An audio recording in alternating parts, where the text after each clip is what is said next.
I spoke to G20 leaders. One thing is clear: we overcome COVID-19 if we take action together as a global community. So we're going to do whatever it takes.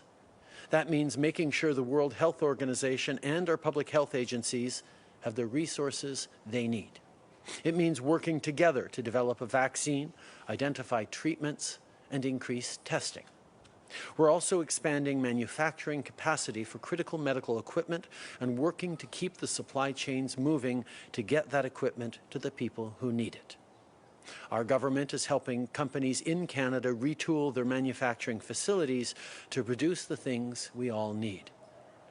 On the economy, the G20 has also made significant investments to help people and businesses get through this challenging time. And we're going to be working closely together to coordinate our efforts to protect the global economy. COVID-19 is a global crisis and demands a global response. Now, more than ever, we must work with our allies to protect people and the economy. And on that note, I announced this morning that I'm appointing Kirsten Hillman as our new ambassador to the United States. Ambassador Hillman is a gifted and brilliant diplomat. She was instrumental in securing a good deal for Canada and for Canadians during NAFTA negotiations. Most recently, Ambassador Hillman played a key role as we worked with our southern neighbours to temporarily close the border while keeping trade flowing. As we fight COVID-19, we must protect the supply chains on which we depend for things like fresh vegetables, medicine, and supplies for our healthcare systems. Our ports, railways, and trucks are vital to bringing in the things we need, and I want to thank all the workers who are keeping our country moving. Every day, our government looks at what we need to do better to help you and keep you safe from this evolving crisis. So in response to the fact that too many travellers are still not self-isolating upon returning to Canada, we're taking greater action. I've been very clear on this. The premiers, Dr. Tam, and public health officials have all been very clear on this. If you've just returned from abroad, you have to go home and stay home for 14 days. But some people have not been taking this seriously. They're stopping by the grocery store on their way home from the airport. They're getting together with friends after being away for March break. This kind of conduct is not just disappointing, it's dangerous. So now, a 14-day quarantine will be mandatory for all Canadians returning home from abroad. We are implementing the Quarantine Act to keep all Canadians safe. If you do not comply with these instructions, you could face serious fines and even prison time.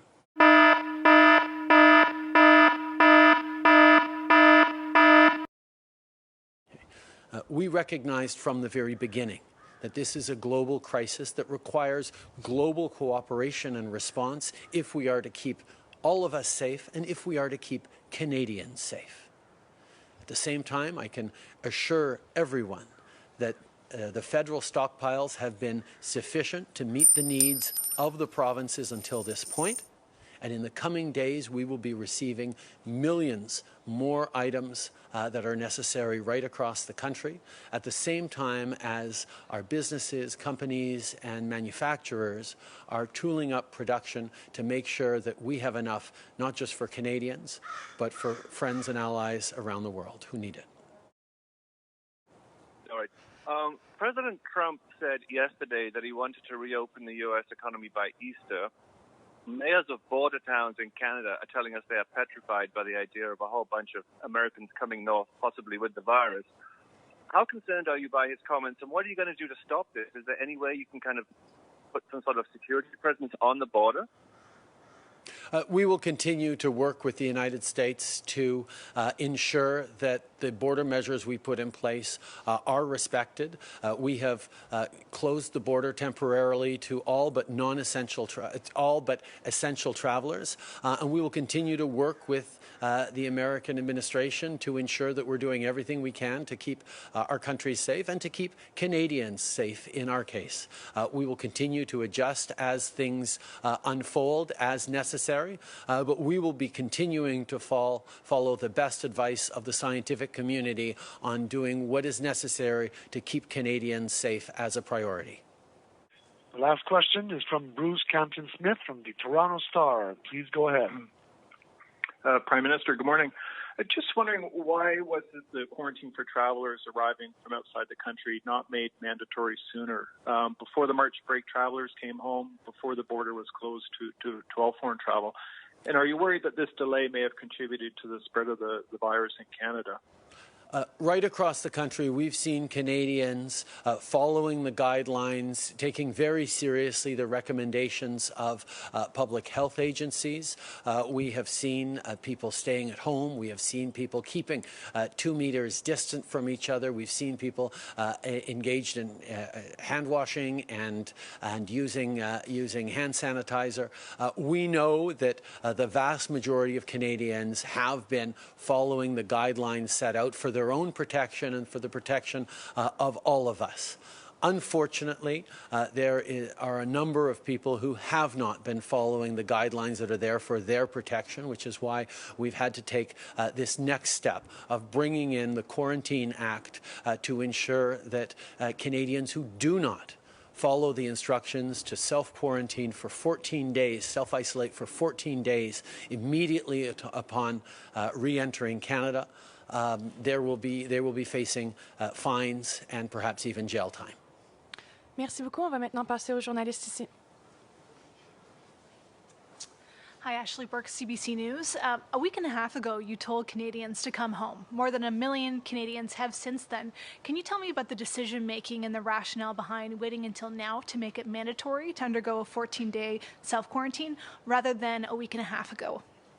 There was a requirement from the very beginning, instructions given to Canadians returning that they needed to self-isolate for 14 days. And many, many, many of them did. Canadians have been following the instructions and the rules and the guidelines set out by public health because they know it's about protecting their own safety, protecting that of their loved ones, and protecting the integrity and the health of people who work in our healthcare system.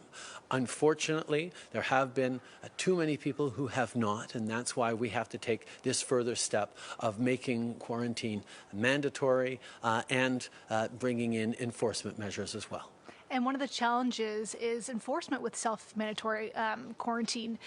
Are you asking people to report if they see someone breaking the rules or the law?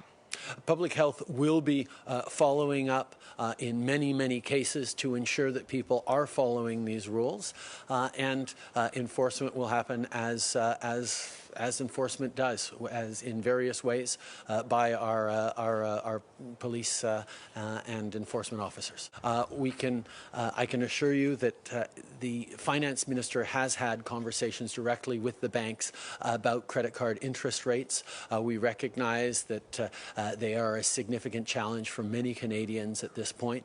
That is why we are encouraging them to take action to alleviate the burden for Canadians. At the same time as we are looking on our end at making credit more available and less expensive for Canadians to be able to make it through the next few months. Good morning, Prime Minister. Janet Silver, Global News. Global News has learned that the Trump administration wants to have U.S. military troops stationed within 30 kilometers of the Canadian-U.S. border to cut back over fears with regards to COVID-19 and illegal border crossings. I want to know if you think this is necessary, and if you or any of your colleagues in your government had any discussions with the Trump administration about this. Canada and the United States have the longest unmilitarized border in the world, and it is very much in both of our interests for it to remain that way. We have been in discussions with the United States on this. Hi, Prime Minister. Molly Thomas, CTV National News. Can you give us a little bit more clarity on that? I mean, what does it mean to have discussions on this, and what does this mean for Canada? We have highlighted that the fact that the Canada-U.S. border is the longest unmilitarized border in the world is something that has benefited our two countries and our both economies tremendously, and we feel that it needs to remain that way. I want to ask about, there's more than 30,000 cases alone in New York. That's a state that borders parts of Ontario and Quebec. Would we ever ban essential goods or people coming in specifically from that hotspot? I think we will always take measures that are necessary to protect Canadians, as we've demonstrated. At the same time, we understand that part of protecting Canadians is ensuring a good supply of food, of medical supplies, of necessary equipment across our border. We will continue to look for ways to make sure we're keeping Canadians safe while providing us with the things we need. Marika Walsh with the Globe and Mail. Prime Minister, on your call with the G20 leaders today, was there any discussion or a decision made on the call from the UN for $2 billion in aid for developing countries to fight the coronavirus, including help with testing kits in Africa and other gear needed? We talked about a number of things. We talked about the need for a coordinated global response. That is something that the G20 is particularly well suited to move forward on. We need to make sure that we're continuing to exchange information and align in the actions we take. We talked about the need to flatten the global curve of this pandemic, which means beyond just individual countries doing what's necessary for themselves, we need to work together to have an impact that goes beyond our borders. We talked about the need for global economic support for citizens, for businesses. The G20 represents 85% of the global GDP. We know that we have the capacity to stave off and to positively impact the economy at this time of significant stress. And so we pledged to work together. And we also talked about the need to help vulnerable countries that don't have either the science or the health systems to be able to keep their populations safe, including through investments through global organizations like the UN or the WHO or the World Bank. We also specifically talked about the challenges facing Africa and how we will be there to support Africa as they face this pandemic as well. So does that mean that, the question was, is Canada and other countries actually sending money? And additionally, Saudi Arabia is the chair of the G20. Did the price war over oil prices come up, and what's happening there? As I spoke about yesterday, we will be participating in international efforts to fight this virus. We know that support for vulnerable countries who are struggling with the ability to combat this virus is not just about being altruistic, it's about protecting Canadians as well. This virus will possibly face resurgences even once we've handled it in Canada and in many countries.